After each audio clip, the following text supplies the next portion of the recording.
자, 어제부터 우리가 누가복음이 시작되었습니다.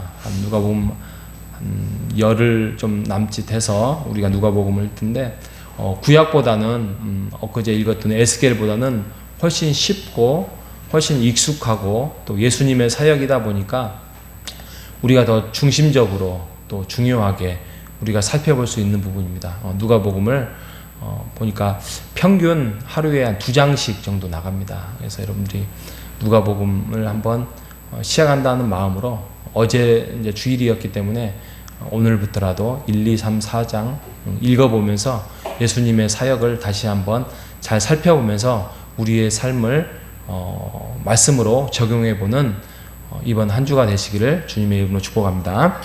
자, 누가복음은 누가 지었죠? 예, 누가죠.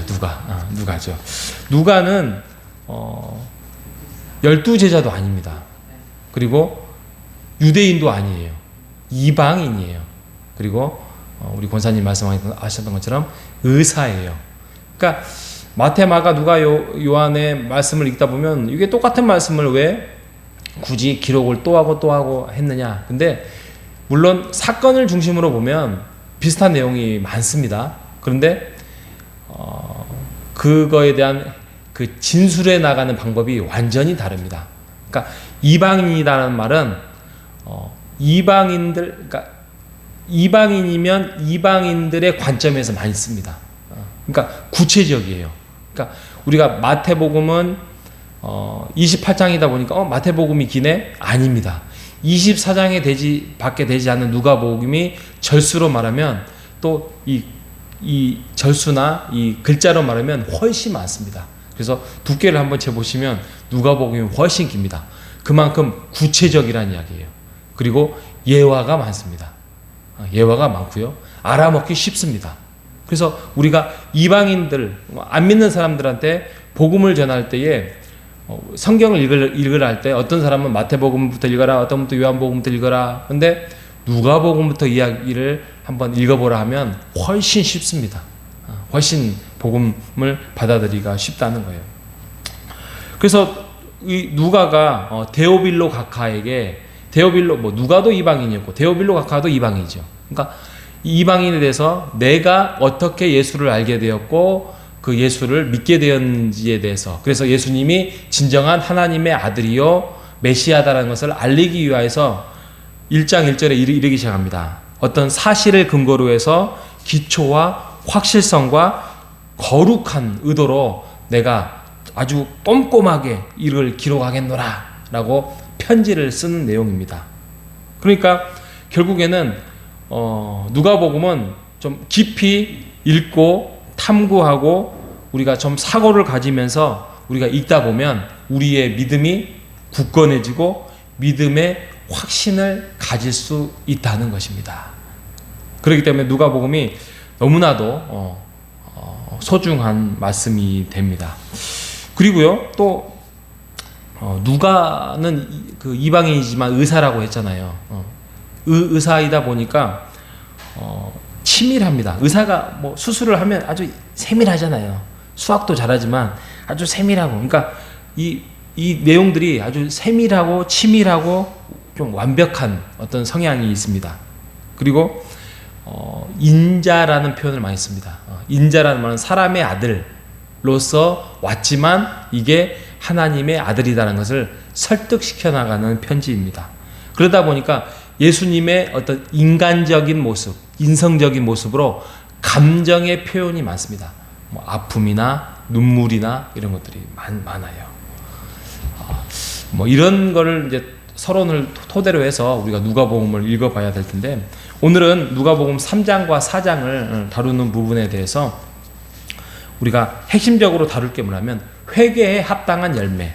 이 세례 요한이 그 유대인들이 오니까 그들을 질책하면서 야, 니네들 회개에 합당한 열매를 맺어라. 이 유대인들아, 너희들이 구원을 받았다고 한다고 하면 이 돌들로도 하나님께서 아브라함의 자손이 되게 할 것이다 라고 말씀할 정도로 그들을 독사의 자식들아 라고 질책을 하고 있는 부분이 있습니다. 그리고 3장 10절부터 14절까지 보면 뭐 무리들은 어떻게 회개를 해야 될 것이고 세리들은 어떻게 회개해야 될 것이고 또 군인들은 어떻게 회개해야 될 아주 구체적으로 말씀을 나누고 있지요. 우리가 오늘 이 3장만 중심으로 초반에 이 3장만 중심으로 우리가 말씀을 가지고 말씀을 우리가 한번 적용해 보면서 마무리를 짓는다고 한다면 우리 또한 어제 목사님께서 말씀하셨지만 회개의 합당한 열매를 맺어야 됩니다. 회개의 합당한 열매. 여러분 회개는 뭐죠? 회개는 눈물을 흘리는 건가요? 아니면 막 가슴을 치며 아파하는 건가요? 물론 그런 감정들이 나올 수 있어요. 그런데 회개는 뭐냐면 내가 지금부터 하나님과 관계를 맺겠습니다. 지금까지 내 인생의 중심으로 살아가고 내 잔꾀로 살아가고 내 마음으로 살아갔지만 이제는 그것을 내려놓고 하나님과의 관계를 중심으로 하나님과 관계를 맺으면서 삶의 중심을 살아가겠습니다. 이게 회개예요.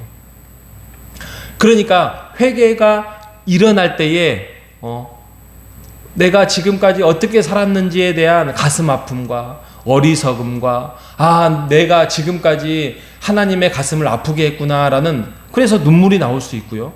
또 그거에 대한 아픔이 나올 수 있잖아요. 그리고 회개하십시오. 세상 사람들이 듣기가 좋아할까요? 별로 안 좋아합니다. 내가 나는 법 없이도 지금까지 살았는데 내가 왜 회개를 해? 이렇게 한대. 우리가 회개라는 단어를 우리 중심에서 생각하면 회개라는 것들을 접근을 해 나갈 때 어떤 사람이 회개할 수 있냐면 겸손한 사람이 회개할 수 있습니다. 그렇죠? 겸손이 또 뭐예요? 겸손이 내려놓는 거예요. 그렇죠? 내려놓는 거예요. 또 막 이렇게 뭔가 막 선한 마음을 갖는 거예요. 예, 하나님을 알았기 때문에 이제 선한 양심으로 우리가 열매를 맺을 수 있는 거예요. 근데 겸손이 뭐냐면 마찬가지예요.